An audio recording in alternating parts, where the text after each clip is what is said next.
So today I want to talk about not growing weary and doing good in a society that has programmed us to think that having more for us is better status. Having bigger things, designer things, makes us more popular. Hoarding things makes us more valuable to people. I want us to really focus on not growing weary and doing good and helping others in this society, because our kingdom is not here. Our kingdom is above, in heaven with Jesus. Yesterday, my pastor in the Sunday session, he shared this really beautiful statement. We have been conditioned to live, save, and then give. But that's society's way of life. Society's way of life is to live, save, and then whatever is left, give. Have you noticed it's I? But that's not what Jesus taught us. Jesus taught us to, as Pastor Jono shared, to give, to save, and to live. So it's the opposite. It's to give, to save, and to live. Now, I know most of you are thinking over here, and if this was you if this is what you thought when the first time I said this sentence, if you thought, I don't have finances to give, if you thought that the first thing, just say me.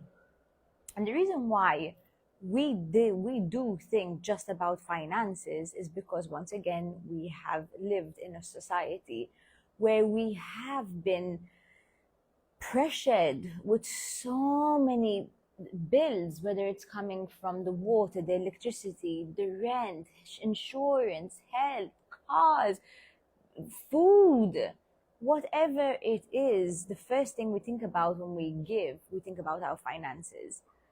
And that's okay, because that is what's happening in our brain. We've been wired like that. So if this was you, where you thought, when I said the word give, you thought about the word finances first, comment I. Just recognize it. And that's only because we've been conditioned that way, that when we hear the word give, we mean finances. But really and truly, we don't mean give by finances at all, with finances only. When we say give, we mean give your energy, your love, your time. Time is such a valuable gift that so many people, so many poor people, so many needy, so many homeless need. Time is precious, and it is one of the greatest gifts you can give.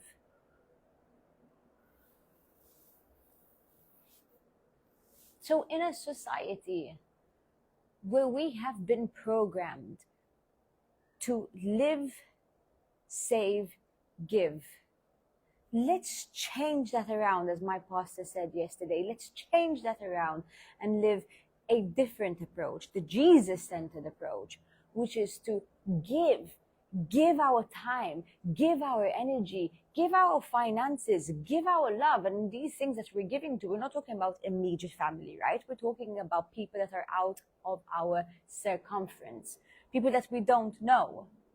Let's give, let's save, and let's live.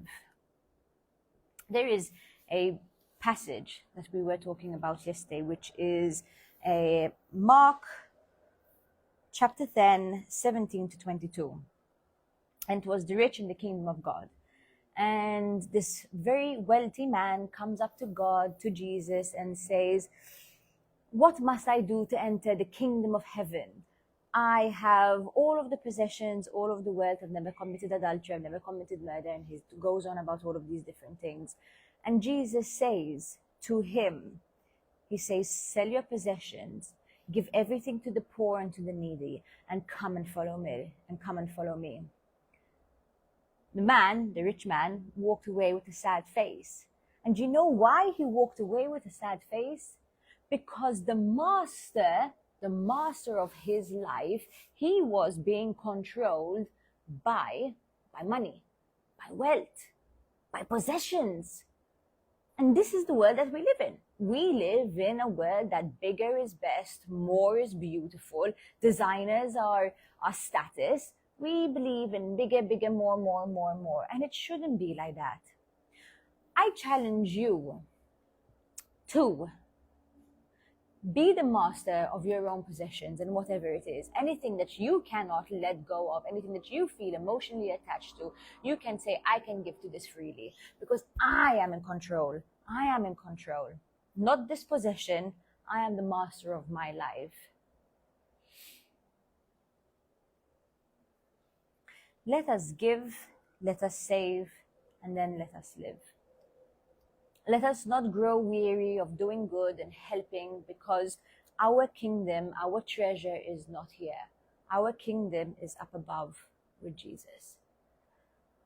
Now, I'm obviously not oblivious to the world that we are living in now. And we are all living in a time of crisis and inflation, and we've always lived like this. Whether you're starting from the Industrial Revolution, World War I, World War II, there's always been some sort of economic crisis in many of our generations. So we are no different, which should make us feel better that we are no different than any of the other generations. And yes, we are struggling, most of us are struggling, but this struggle shouldn't keep you away from giving and helping people. Now, where I want to go with this is, you might say, Shana, I just don't have any more of myself to give. I don't have finances, I don't have time, I don't have energy. Some of us are single mothers, some of us are working 3 jobs. There are just so many different circumstances. And I'm not here to pressure you about burning out. What I want to say is that we're not burnt out because of giving. We're burnt out because of society. We're not burnt out because of giving. We're burnt out because of society. And Jesus says, take his yoke because it's easy. Cast your anxieties onto him.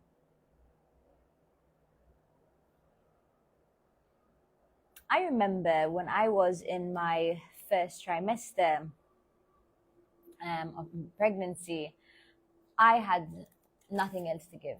I was so hormonal. I was so fatigued and tired all the time. I remember I spent the first 3 months gone. I stopped all my voluntary work. I do Sundays at Ministry Kids. I do voluntary work at a soup kitchen. I used to work in disability support, and I literally had nothing left to give. And I didn't burden myself with having to give my energy. But then what I did was I gave financially, because God says, put me first in everything in your life, and I will clothe you. I will take care of you. And that is the true definition of trust and faith in the creator of the universe.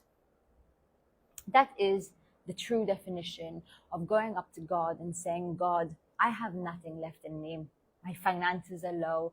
I'm tired, I'm burnt out. But you know what? Excuse me. But you know what?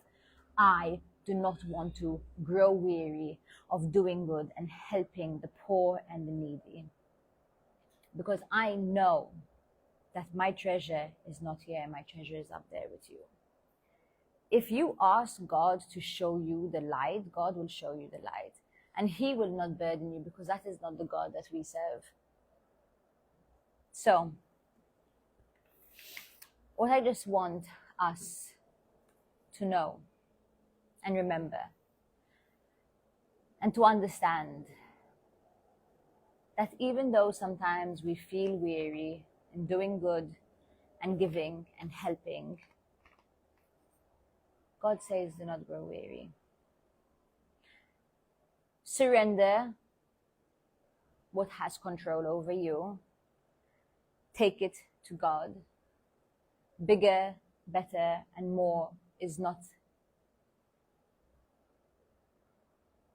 the life that we want to be living. That's the life that society has made us live. And anything that is burdening you, take it to God. Alrighty. Have a super blessed day.